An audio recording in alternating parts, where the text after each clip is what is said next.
Abidjan abrite depuis hier le deuxième congrès international sur les maladies chroniques, notamment le diabète, l'hypertension artérielle. La Société africaine de physiologie et de physiopathologie est l'initiatrice de toutes ces rencontres.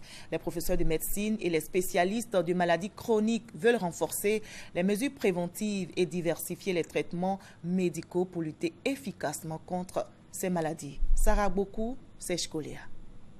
La physiologie et la physiopathologie, deux concepts médicaux complémentaires qui traitent des fonctions essentielles de l'organisme humain.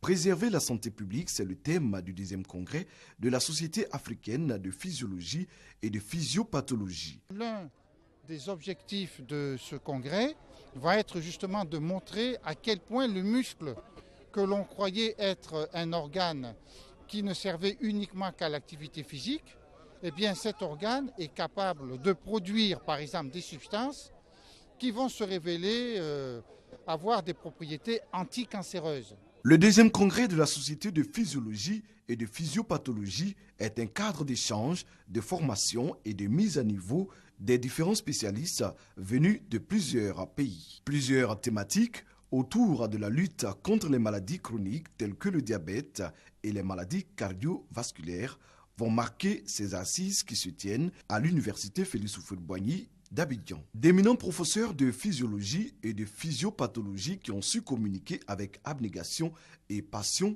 leur savoir-faire à des générations de médecins et d'enseignants-chercheurs ont été décorés par l'État de Côte d'Ivoire. Il s'agit des professeurs Jean Lonsdorfer de l'université de Strasbourg, Alain Buguet de l'université de Lyon et Fallou Cissé de l'université Cheikh Anta Diop de Dakar.